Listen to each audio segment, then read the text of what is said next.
A arte de tocar e concluir o trabalho. Uma nova prática para uma nova realidade. É possível uma pessoa ter um número impressionante de coisas para fazer e ainda assim atuar de forma produtiva, com um pensamento claro e uma sensação positiva de sereno controle. É um jeito excelente de viver e trabalhar, com elevados níveis de produtividade e eficiência, que está se tornando também um estilo operacional decisivo, exigido dos profissionais bem-sucedidos e de elevado desempenho. Você já sabe como fazer tudo o que é necessário para atingir esse estado elevado de desempenho. Se você é como a maioria das pessoas, porém, precisa aplicar essas técnicas de forma mais organizada no tempo, completa e sistemática, para que possa pairar acima das coisas, em vez de se sentir enterrado nelas. E embora o método e as técnicas que descrevo neste livro sejam imensamente práticos e fundamentados no senso comum, a maior parte das pessoas tem certos hábitos básicos de trabalho que precisam ser modificados antes de poder implementar este sistema. As pequenas mudanças na forma como você organiza e torna claro tudo o que exige sua atenção. Porém, representar essa transformação significativa de maneira de abordar alguns aspectos-chave do seu trabalho diário. Muitos de meus clientes se referem a isso como uma significativa mudança de paradigma. Nota: considero o termo trabalho em seu sentido mais universal, como qualquer coisa que você deseja ou precisa que seja diferente da forma que é atualmente. Muitas pessoas fazem uma distinção entre trabalho e vida pessoal, mas eu não. Para mim, semear o jardim ou atualizar o meu testamento é trabalho, do mesmo jeito que escrever este livro ou treinar um cliente. Todo o método e técnica deste livro são aplicáveis em todos os aspectos da vida e do trabalho. Afinal, para que sejam eficientes, eles têm que ser aplicáveis a tudo. Todos os métodos que apresento aqui são baseados em dois objetivos-chave. 1. Colocar todas as coisas que precisam ser feitas, agora, mais tarde, algum dia, grandes, pequenas, ou mais ou menos, dentro de um sistema lógico e confiável externo à sua cabeça e fora da sua mente. E 2. Disciplinar você para que tome decisões de vanguarda em relação a todos os insumos que deixa entrar na sua vida, para que você sempre tenha um plano para as ações seguintes, que possa implementar ou renegociar a qualquer momento. O problema: novas demandas, recursos insuficientes. Quase todo mundo que encontro hoje em dia acha que tem coisas demais para administrar e que o tempo é insuficiente para dar conta de tudo. Um paradoxo emerge neste milênio. As pessoas melhoraram sua qualidade de vida, mas ao mesmo tempo vêm aumentando seus níveis de estresse ao assumirem mais tarefas do que recursos do que dispõem e lhes permitem executar. É como se os olhos fossem maiores do que a boca, e a maioria dessas pessoas está, de certo ponto, frustrada e perplexa, e não sabe o que fazer para melhorar a situação. O trabalho não tem mais fronteiras definidas. Um fator importante no acúmulo de níveis de estresse é que a natureza real de nossas funções mudou muito, mais radical e rapidamente do que qualquer treinamento que tenhamos recebido, e do que a nossa capacidade de lidar com o próprio trabalho. Só na segunda metade do século XX, aquilo que era considerado trabalho no mundo industrializado foi transformado de atividades de linha de montagem a faça e passe adiante, para aquilo que Peter Drucker tão adequadamente chamou de atividades do conhecimento. Antigamente, o trabalho era em si muito óbvio.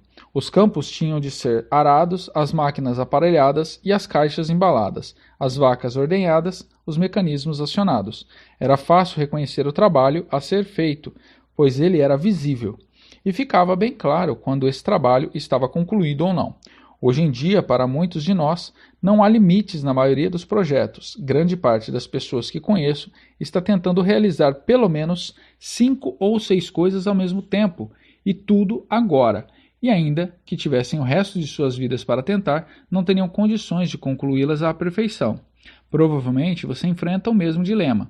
A falta de limites definidos pode gerar mais trabalho para todo mundo. Grande parte dos resultados organizacionais atualmente exige comunicação, cooperação e comprometimento entre várias divisões. Nossos silos individuais nos escritórios estão reunindo e com eles o luxo de não ter de ler os e-mails de departamento de marketing ou de recursos humanos ou de algum comitê ad hoc que trata de determinado assunto. Nosso trabalho muda o tempo todo. Os limites cada vez mais diluídos dos nossos projetos e o nosso trabalho de modo geral já seriam suficientemente desafiadores para qualquer um. Agora, porém, é preciso acrescentar a esta equação a natureza mutante de nossas funções. Em meus seminários, costumo perguntar com frequência o seguinte: quais de vocês fazem apenas aquilo para o qual foram contratados? Dificilmente alguém levanta a mão, independente do quão amorfo ou sem fronteiras o trabalho possa ser. Se você tivesse a oportunidade de exercer uma atividade muito bem especificada durante um período suficiente de tempo, provavelmente conseguiria descobrir o que precisa fazer e em que quantidade e em que nível para manter-se saudável. Poucos, porém, ainda podem dispor deste luxo, e por duas razões. 1. As organizações com que estamos envolvidos parecem estar constantemente no modo metamorfose, com metas, produtos, sócios, clientes, mercados, tecnologias e donos que mudam o tempo todo. É tudo isso por necessidade. Sacode suas estruturas, formas, papéis e responsabilidades. E 2.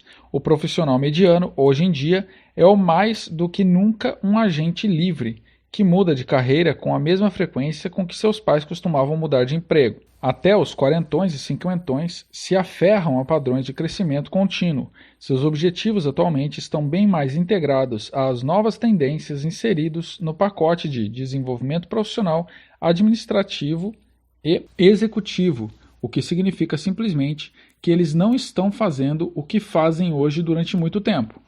Poucas coisas, hoje em dia, parecem claras por muito tempo, em termos do que nosso trabalho representa e de que tipo ou quantidade de insumos podem ser relevantes para que possamos executá-lo bem. Estamos permitindo a entrada de grandes quantidades de informação e comunicação vindas do mundo exterior, e gerando um volume igualmente grande de ideias de acordo conosco mesmo e com os outros, originados em um nosso mundo interior. E não estamos bem equipados para lidar com esse imenso número de comprometimentos internos e externos. Os velhos modelos e hábitos são insuficientes.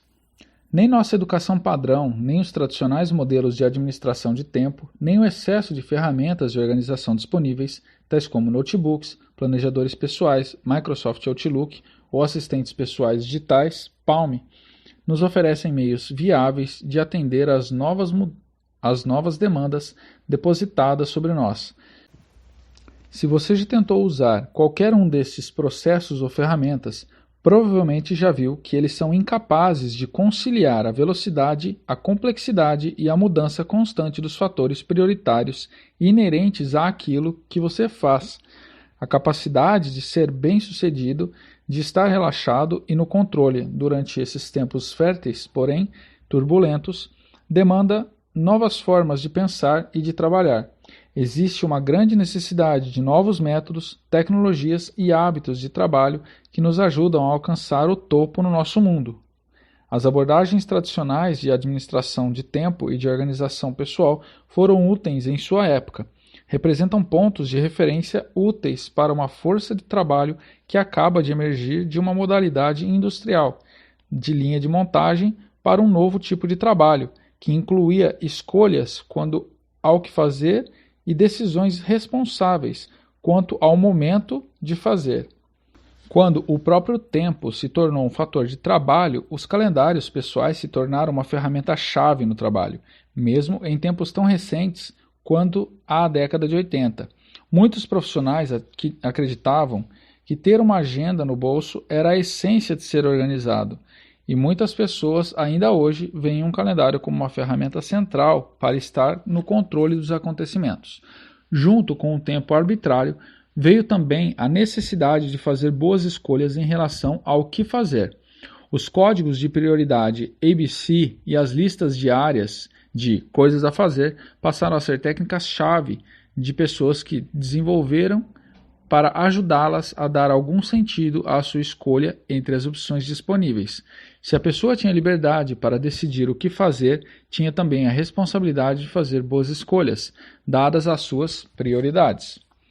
O que provavelmente já descobriu, pelo menos em algum nível, é que um calendário, ainda que importante, só pode realmente administrar com eficiência uma pequena porção daquilo que você precisa organizar. O panorama geral versus os detalhes práticos. No outro extremo do espectro, uma quantidade enorme de livros, modelos, seminários e gurus de negócios vem defendendo a visão mais ampla como uma solução ideal para lidar com o nosso complexo mundo. Ter clareza sobre as principais metas e valores, segundo essa teoria, dá ordem, sentido e direção ao nosso trabalho. Na prática, porém, e bem intencionada teoria dos exercícios de valores quase sempre não atinge os resultados desejados. Já vi muitos desses esforços fracassarem por uma ou mais das razões expostas a seguir. 1. Muitas coisas desviam nossa atenção de nossos compromissos no dia a dia e a cada hora, e nos impedem de nos concentrar adequadamente nos níveis mais elevados. 2. Sistemas pessoais de organização ineficazes criam uma imensa resistência subconsciente, e assumir projetos e metas ainda maiores que provavelmente não serão bem gerenciados e que, por sua vez, provocarão ainda mais desvios de atenção e estresse. 3. Quando os níveis mais elevados ficam realmente claros, isso eleva também nossos padrões, o que nos faz perceber que muito mais coisas precisam ser mudadas, mas já estamos tendo a séria reação de negativa ao impressionante número de tarefas que temos que realizar, e o que foi que criou a maior parte do trabalho que está nas listas, em primeiro lugar, os nossos próprios valores. Concentrar-se nos resultados e valores primários é fundamental, mas isso não significa que há menos coisas a fazer ou menos desafios para concluir o trabalho. Ao contrário, só eleva o valor da aposta no jogo, que mesmo assim precisa ser jogado a cada dia. Para um executivo de recursos humanos, por exemplo, tomar a decisão de lidar com questões de qualidade de vida no trabalho, no modo de atrair e conservar os talentos-chave, não torna as coisas mais simples. Está faltando uma peça nessa nova cultura de atividade de conhecimento. Um sistema que possua um conjunto coerente de comportamentos e ferramentas que efetivamente funcione no nível em que o trabalho realmente acontece. Deve incorporar os resultados da filosofia, da visão ampla, assim como o menor dos detalhes em aberto. Deve administrar múltiplos níveis. Deve manter controle sobre centenas de novos insumos que chegam todos os dias. Precisa economizar muito mais tempo e esforço do que necessário para se manter, e precisa tornar mais fácil a execução das tarefas. A promessa: o estado de prontidão do mestre em artes marciais. Reflita por um momento sobre como seria realmente se sua situação de gerenciamento pessoal estivesse totalmente sob controle, em todos os níveis e em todos os momentos. Como seria se você pudesse dedicar 100% de sua atenção a qualquer assunto que estivesse à sua mão, por sua própria escolha, sem precisar desviar a atenção? Isto é possível. Existe uma forma de ter as rédeas de tudo e de ficar relaxado e realizar as tarefas importantes com um mínimo de esforço, ao longo de todo o espectro de sua vida e de seu trabalho. Você pode vivenciar o que os mestres de artes marciais chamam de uma mente clara como a água, e os grandes atletas chamam de a zona, no âmbito do mundo complexo em que você vive. Na verdade, você provavelmente já ficou nesse estado alguma vez. Trata-se de uma condição de trabalhar, fazer e ser na qual a mente está clara e as coisas construtivas acontecem. Um estado acessível a qualquer pessoa e que é cada vez mais necessário para lidarmos de forma efetiva com a complexidade da vida no século XXI. E cada vez mais, essa será uma condição exigida dos profissionais de elevado desempenho que desejam manter o equilíbrio e o resultado consistente, positivo em seu trabalho. O remador de nível internacional Craig Lambert descreveu esse sentimento em seu livro Mind Over Water, editado pela Houston Mifflin em 1998. Os remadores têm um nome para esse estado sem nenhum atrito: balanço. Recorde a pura alegria de brincar num balanço, no quintal de casa, um ciclo suave de movimento, o equilíbrio que vem do próprio balançar, O balanço nos leva, a gente não força nada. Empurramos com as pernas para aumentar o arco, mas a gravidade faz a maior parte do trabalho. Na verdade, não estamos exatamente balançando, mas sim sendo balançados. O barco balança você. O remo quer se mover mais rápido. A velocidade canta em suas linhas e natureza. Tudo o que temos que fazer é trabalhar com o remo, parar de travá-lo com a nossa agitada luta para andar mais rápido. O esforço excessivo sabota a velocidade do bote. O esforço se transforma em luta, e a própria luta desfaz o trabalho feito. Os alpinistas sociais lutam para ser aristocratas, mas seus esforços só fazem confirmar que eles não são. Os aristocratas não lutam, eles já chegaram lá. Balançar é um estado de chegar. Igualzinho à mente, clara como água. No karatê existe uma imagem que é usada para definir a posição de disponibilidade perfeita. Mente clara como água. Imagine o ato de jogar uma pedra num lago parado. Como é que a água responde? A resposta é totalmente compatível com a força e a massa do insumo. Em seguida, ela retorna à calma. Não reage nem a mais e nem a menos. O poder de um golpe de karatê vem da velocidade e não da musculatura. Vem de um estalo concentrado ao final do golpe. E é por isso que pessoas de pequena estatura conseguem aprender e a quebrar tábuas e tijolos com as mãos. Não são necessariamente calos ou força bruta, e sim a habilidade de gerar força concentrada com velocidade. Mas um músculo tenso é um músculo lento. Por isso, os níveis avançados de treinamento de artes marciais ensinam e exigem equilíbrio e relaxamento, mais do que qualquer outra coisa. Limpar a mente e ser flexível são posturas fundamentais. Qualquer coisa que o faça ter a reação exagerada ou reagir pouco pode controlar você, e com frequência o consegue. Responder de forma inadequada aos e-mails, seu pessoal, seus projetos, as revistas que você não lê, são reflexões sobre o que precisa fazer, seus filhos ou seu chefe. Tudo isso o levará a resultados menos produtivos do que você gostaria. A maioria das pessoas dá às coisas uma atenção maior ou menor do que efetivamente merecem, só porque não trabalham com uma mente clara como a água. Você consegue entrar em seu estado produtivo sempre que necessário? Relembre a última vez que se sentiu altamente produtivo. Provavelmente teve a sensação de estar no controle das coisas. Não estava estressado, estava profundamente concentrado naquilo que estava fazendo, o tempo tendia a desaparecer. Puxa, já está na hora do almoço? E você sentiu que estava tendo um processo visível em direção a um resultado significativo. Gostaria de ter mais experiências como aquela? E quando você está totalmente fora desse estado e começa a se sentir descontrolado, estressado, desconcertado, entediado e travado? Você tem a capacidade de retornar àquele estado anterior? É aí que a metodologia deste livro terá maior impacto em sua vida, pois vai lhe mostrar como retornar à mente clara como a água, como todos os seus recursos e faculdades funcionando à máxima capacidade. O princípio: lidar de forma produtiva com os compromissos internos. Um fato óbvio e, no entanto, pouco percebido que descobri ao longo de meus 20 anos de acompanhamento e treinamento é que a maior parte do estresse que as pessoas vivenciam é proveniente dos compromissos mal administrados que elas assumem ou aceitam. Mesmo as pessoas que não estão conscientemente estressadas vão invariavelmente experimentar um relaxamento maior, uma melhor concentração e uma energia produtiva cada vez maior à medida que aprenderem a controlar mais eficazmente os veios abertos de suas vidas. Você provavelmente já fez muitos mais acordos consigo mesmo do que imagina, e a cada um deles, pequeno ou grande, está sendo monitorado por uma parte de você que está longe de estar consciente. Essas são as lacunas ou veios abertos que defino como sendo qualquer coisa que vive atraindo sua atenção, mas não se encaixa onde está nem de forma que está. É provável também que você tenha atualmente mais comprometimentos internos do que tem consciência. Reflita sobre o volume de coisas que você sente ter em no mínima responsabilidade em transformar, concluir, cuidar ou fazer. Você está comprometido, por exemplo, com lidar de alguma maneira com todas as novas comunicações que chegam em seu e-mail, em seu correio de voz, em sua caixa de entrada?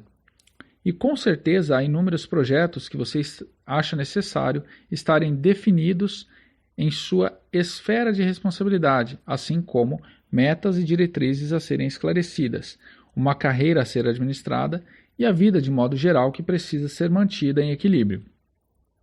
Você aceitou algum nível de responsabilidade interna por todas as coisas em sua vida e em seu trabalho, que constituem algum tipo de curva aberta.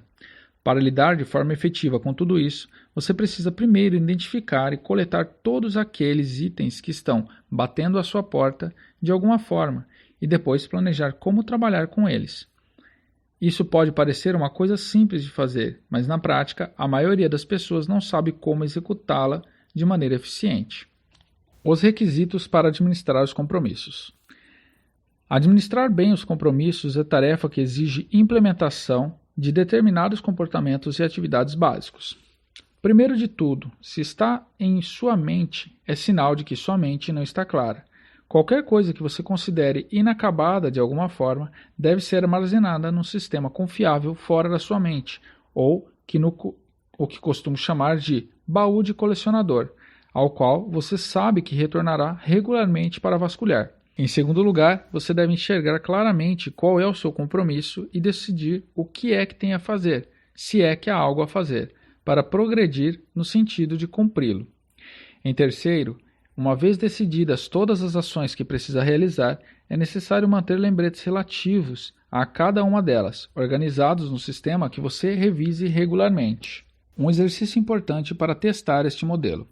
Sugiro que você escreva o projeto ou situação que mais está em sua mente no momento, o que mais o incomoda, rouba sua atenção ou lhe interessa, ou, de alguma forma, consome grande parte da sua atenção consciente. Pode ser um projeto ou um problema que realmente está na sua cara, algo que você esteja sendo pressionado a administrar ou uma situação com a qual você sente que precisa lidar mais cedo ou mais tarde. Escreveu? Ótimo! Agora descreva, numa única sentença escrita, o resultado positivo que você pretende para este problema ou situação. Em outras palavras, o que precisaria acontecer para que você considere este projeto como concluído. Agora, escreva a primeira ação física necessária para alcançar a situação. Se você não tivesse nada a fazer em toda a sua vida, a não ser fechar este assunto, aonde iria neste momento? E que atitude visível você tomaria? Telefonaria para alguém? Iria para o computador e escreveria um e-mail? Sentaria com papel e caneta e faria um brainstorm sobre o tema? Falaria cara a cara com seu esposo, sua esposa, sua secretária, seu advogado ou seu chefe? Compraria pregos na loja de ferragens? O quê? Já tem a resposta para isso? Muito bem. Esses 2 minutos de reflexão tiveram algum valor para você? Se você é como a vasta maioria das pessoas que completa esse exercício durante meus seminários, vai experimentar pelo menos um pouquinho de controle melhorado, relaxamento e concentração.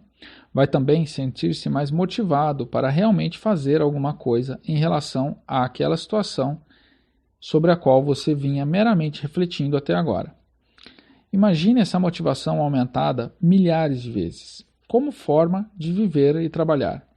Se alguma coisa de positivo aconteceu com você durante esse pequeno exercício, pense no seguinte: o que mudou? O que aconteceu para que se criasse aquela condição melhorada dentro da sua própria experiência? A situação em si ainda não progrediu, pelo menos no mundo físico. Com certeza ainda não foi resolvida. O que provavelmente ocorreu é que você adquiriu uma visão mais clara do resultado desejado e da próxima ação necessária. Mas o que criou essa condição? A resposta é só uma: pensar. Não muito só o suficiente para tornar mais concreto o seu compromisso e os recursos necessários para concretizá-lo. O verdadeiro trabalho dentro da atividade do conhecimento. Bem-vindo à experiência da atividade do conhecimento na vida real e a um princípio operacional profundo. Você tem de pensar mais do que imaginava a respeito das suas coisas, porém, nem tanto quanto você teme ser necessário. Como escreveu Peter Drucker na atividade do conhecimento, a tarefa não é dada, ela tem que ser determinada. Quais os resultados que se espera desse trabalho? E a pergunta-chave para tornar produtivos os trabalhadores de conhecimento. E é uma pergunta que demanda decisões arriscadas. Em geral, não existe uma resposta certa. Em vez disso, há opções e os resultados têm de ser claramente especificados para que possa atingir a produtividade. A maioria das pessoas tem certa resistência a dar início à explosão de energia necessária para esclarecer o real significado, para elas, de uma determinada coisa que elas deixaram entrar em seu mundo, e para o que decidiram e o que precisam fazer a respeito. Nunca nos ensinaram que temos que refletir sobre o nosso trabalho antes de podermos realizá-lo. Grande parte da nossa atividade diária já está definida para nós, pelas coisas não feitas e não mexidas que ficaram olhando para nós quando chegamos ao trabalho, ou pela família que precisa ser alimentada, a roupa para lavar, ou pelas crianças em casa para serem vestidas. Refletir concentradamente para definir os resultados é algo que poucas pessoas sentem que devem fazer.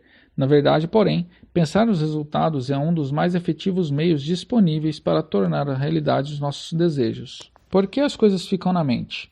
Com muita frequência, a razão pela qual uma coisa fica na mente é o fato de você querer que ela seja diferente do que atualmente é, e, no entanto, você não tem clareza sobre qual é exatamente o resultado pretendido, você ainda não decidiu qual é o próximo passo em termos de ação física ou você não colocou lembretes sobre o resultado e a ação necessária para chegar a ele dentro de um sistema em que você possa confiar. É por isso que as coisas ficam na sua mente, e até que essas ideias estejam bem claras e decisões sejam tomadas, e os dados daí resultantes sejam armazenados num sistema no qual você tem absoluta certeza de que vai pensar sempre que precisar, seu cérebro não consegue abandonar a tarefa. Você pode enganar todo mundo, mas não consegue enganar a sua própria mente. Ela sabe se você chegou ou não às conclusões em que precisava chegar, e se você colocou os resultados gerados e os lembretes para a ação num local confiável o bastante para que possam retornar adequadamente à superfície dentro de sua mente consciente. E se você não fizer essas coisas, a sua mente não vai parar de trabalhar depois da hora. Mesmo que você já tenha decidido qual será o próximo passo para resolver um determinado problema, sua mente não descansará até que, a menos que, você escreva um lembrete para si mesmo no local ao qual ela saiba que você vai voltar com certeza, sem furo. Caso contrário, a mente vai continuar pressionando você em relação àquele próximo passo que você não deu. E, em geral, justamente nos momentos em que você não pode fazer nada, o que só fará aumentar o seu estresse. Sua mente não tem mente própria. Pelo menos uma porção da sua mente é realmente meio estúpida, de uma forma interessante. Sim, porque se tivesse qualquer inteligência inata, ela só o lembraria das coisas que você precisa fazer na hora que você pudesse agir em relação a elas. Parece que a maioria das pessoas permite que sua mente faça a maior parte do show, principalmente no que diz respeito à síndrome das coisas demais para fazer. Você mesmo provavelmente já confiou boa parte da sua tralha, um monte de seus veios abertos e uma entidade em seu comitê interno, que é incapaz de lidar efetivamente com essas coisas do jeito que elas são, a sua mente. A transformação da tralha. Esta é a minha definição de tralha. Qualquer coisa que você deixou entrar em seu mundo psicológico ou físico, mas para o qual você não definiu o resultado, destino desejado, nem a próxima ação. O motivo pelo qual a maioria dos sistemas de organização não funciona para muitas pessoas é o fato de que elas ainda não terem processado toda a tralha que estão tentando organizar. Enquanto as coisas continuam sendo tralha, serão incontroláveis. A tralha não é necessariamente algo ruim. As coisas que dominam nossa atenção, por sua própria natureza, costumam aparecer sob uma forma de tralha. Mas, a partir do momento que a tralha entra em nossa vida e em nosso trabalho, passamos a ter um compromisso inerente a nós mesmos de definir e esclarecer o seu significado. Isso é, nossa responsabilidade, enquanto trabalhadores do conhecimento. Se a tralha já viesse processada e clara, o nosso valor, além do trabalho físico, provavelmente não seria relevante. É a melhor descrição que já ouvi para aquilo que é visto como uma lista organizadora na grande maioria dos sistemas pessoais de organização existentes. A imensa maioria das pessoas tenta se organizar rearrumando listas incompletas de coisas pouco claras e ainda não compreenderam o que, nem o volume do que, precisam organizar de modo a obter algum ganho real. Elas precisam reunir tudo aquilo que exige reflexão e depois fazer a reflexão necessária se desejam que seus esforços de organização tenham sucesso. O processo: como administrar a ação. Você pode treinar quase como um atleta para ser mais rápido, mais responsivo, mais proativo e mais focado no trabalho do conhecimento.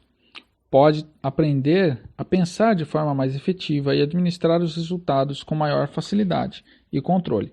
Pode minimizar os elos frágeis ao longo de todo o espectro de sua vida profissional e pessoal e fazer muito mais coisas com muito menos esforço. E pode tomar decisões de vanguarda em relação a toda a tralha que você junta, além de criar procedimentos operacionais padronizados para viver e trabalhar neste novo milênio. Antes que possa conquistar tudo isso, porém, você precisa incorporar o hábito de não deixar nada na mente. E a forma de fazer isso, como já vimos, não é administrando tempo, informações ou prioridades, afinal de contas. Você não administra 5 minutos e acaba ficando com 6. Você não administra a sobrecarga de informações. Se assim fosse, morreria se entrasse numa biblioteca, ou explodiria na primeira vez que entrasse na internet, ou abrisse um catálogo telefônico. Você não administra prioridades, você tem prioridades. Em vez disso, a chave para administrar toda a sua tralha é administrar suas ações. Administrar a ação é o principal desafio. O que você faz com o seu tempo, o que faz com as informações e o que faz com o seu corpo e o seu foco no que diz respeito às prioridades. Essas são as verdadeiras opções para as quais você deve alocar os seus limitados recursos. A verdadeira questão é como fazer as escolhas certas em relação ao que fazer em qualquer dado momento ao longo do tempo. A grande questão é a forma como administramos as ações. Isso pode parecer óbvio, no entanto, talvez você se surpreenda ao descobrir quantos próximos passos para outros tantos projetos e compromissos permanecem ser definidos por muitas pessoas. É extremamente difícil administrar ações se você ainda não identificou e sobre as quais ainda não tomou decisões. A maioria das pessoas tem dúvidas de coisas que precisam fazer para progredir em muitas frentes. Só que elas ainda não sabem que coisas são essas. E a reclamação de sempre: eu não tenho tempo para... complete a frase. É compreensível porque muitos projetos parecem assombrosos e são assombrosos. Simplesmente porque você não consegue sequer fazer o projeto. Você consegue, no máximo, executar uma ação relacionada a ele. Muitas ações levam apenas 1 ou 2 minutos, no contexto apropriado para fazer um projeto andar. Ao treinar e acompanhar milhares de pessoas e profissionais, descobri que a falta de tempo não é o principal problema para eles, embora eles próprios possam achar que é. O verdadeiro problema é a falta de clareza e de definição quanto ao que um projeto realmente é e quais são os próximos passos necessários associados a ele. Esclarecer as coisas logo de cara, assim que elas aparecem no radar e não no final, depois que o problema já se desenvolveu, permite que a pessoa colha os benefícios de poder administrar a ação. O valor de uma abordagem de baixo para cima. Descobri ao longo dos anos o valor de trabalhar na melhoria da produtividade pessoal de baixo para cima, começando com um nível mais mundano e básico de atividades e compromissos em curso. Em termos intelectuais, a forma mais apropriada deveria ser o trabalho de cima para baixo, ou seja, desvendar primeiro as missões pessoais e corporativas, depois definir objetivos críticos e finalmente concentrar-se nos detalhes de implementação. O problema, porém, é que a maioria das pessoas está tão engolfada em compromissos do dia a dia que a capacidade de se concentrar com sucesso no horizonte mais amplo fica seriamente prejudicada. Em consequência, uma abordagem de baixo para cima, em geral, é mais efetiva. Estar atualizado e no controle do que está em sua caixa de entrada e na sua mente neste momento e incorporar práticas que possam ajudá-lo a permanecer assim será a melhor maneira de ampliar os seus horizontes. Uma energia criativa e alegre será liberada e dará mais suporte ao foco que você vai direcionar para os novos patamares. Com isso, sua confiança vai aumentar, para administrar tudo aquilo que essa criatividade vai produzir. Uma sensação imediata de liberdade, liberação e inspiração sobrevém naturalmente às pessoas que arregaçam as mangas e implementam esse processo. Você estará mais bem equipado para fazer uma reflexão mais profundamente focada quando suas ferramentas para administrar as ações resultantes para a implementação se tornarem parte do seu equilíbrio operacional no dia a dia. É certo que existem coisas mais significantes em que pensar do que sua caixa de entrada. Porém, se a sua capacidade de gerenciamento nesse nível não for tão eficiente quanto poderia ser, é como tentar nadar com as roupas largas. Muitos executivos com que trabalhei ao longo de um dia para limpar a sua área de tralha básica tiveram na noite seguinte uma torrente de ideias e visões sobre sua empresa e o seu futuro. Isso acontece como uma consequência automática na liberação do seu fluxo de trabalho. Gerenciamento horizontal e vertical das ações. Você precisa controlar compromissos, projetos e ações de duas formas, horizontal e verticalmente. O controle horizontal mantém a coerência ao longo de todas as atividades nas quais você está envolvido. Imagine a sua psique escaneando constantemente o seu ambiente, feito um radar da polícia. Poderá se deter a qualquer um dentre os milhares de itens que despertam ou demandam a sua atenção durante qualquer período de 24 horas. A farmácia, a empregada, o planejamento estratégico, uma planta murcha no escritório, o cliente irritado, sapatos que precisam ser engraxados. Talvez, se você se surpreenda diante do volume de coisas nos quais você realmente pensa e com as quais tem que lidar num único dia. Você precisa de um bom sistema que possa manter o controle do maior número possível delas, fornecer informações necessárias sempre que solicitado e permitir que você mude o foco de maneira rápida e fácil de um item para o outro.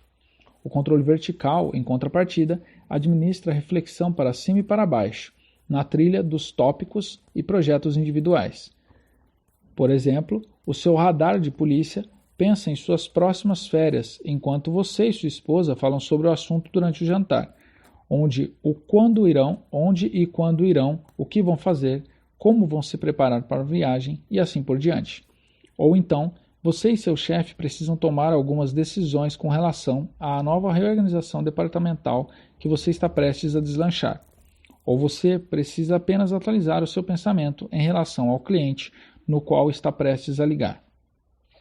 Isso é planejamento de projeto, no sentido mais amplo, é concentrar-se num único empreendimento, situação ou pessoa e enriquecer toda e qualquer ideia, detalhe, prioridade e sequência de eventos que possam ser necessários para que você possa administrar essa situação, pelo menos no momento. A meta de administrar horizontal e verticalmente é a mesma: tirar as coisas da mente e executá-las.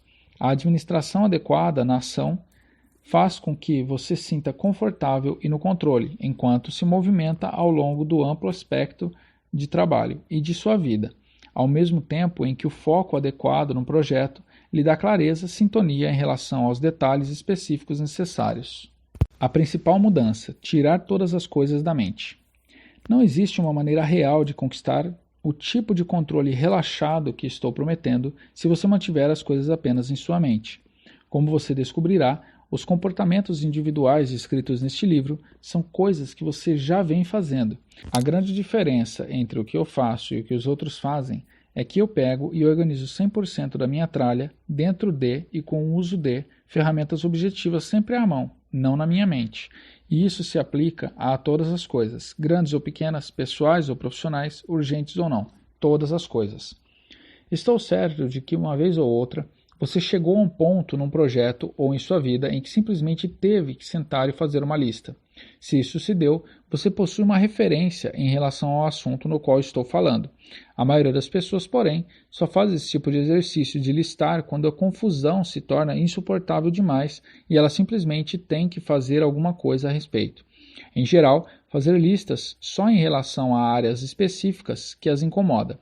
Mas, se você transformasse esse tipo de revisão numa característica da sua vida atual e estilo de trabalho e se mantivesse ao longo de todas as áreas da sua vida, não apenas nas mais urgentes, estaria praticando exatamente o tipo de estilo gerencial faixa preta que descrevo aqui.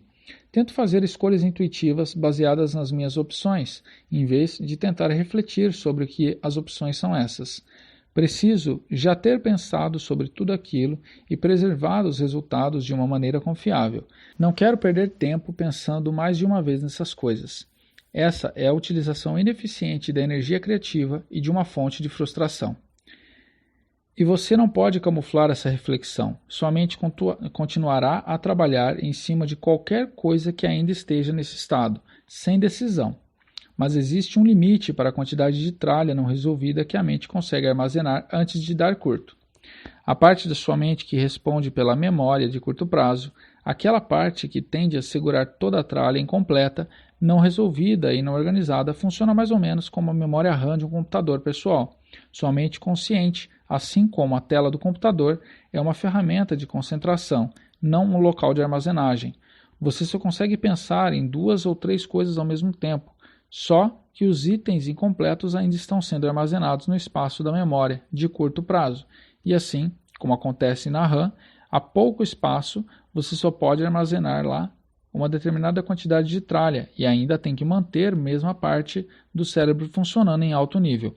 A maioria das pessoas anda por aí com suas RAMs arrebentando nas costuras. Essas estão constantemente distraídas e sua concentração é perturbada por sua própria sobrecarga mental interna. Por exemplo, nos últimos poucos minutos, sua mente divagou em alguma área que não tem nada a ver com o que você está lendo aqui. Provavelmente sim. E o mais provável é que a sua mente tenha ido para algum veio aberto, alguma situação incompleta na qual você tenha investido alguma coisa. Tudo o que aquela situação fez foi pôr a sua cabeça fora da parte RAM do seu cérebro e gritar com você, internamente. E que atitude você tomou em relação a isso?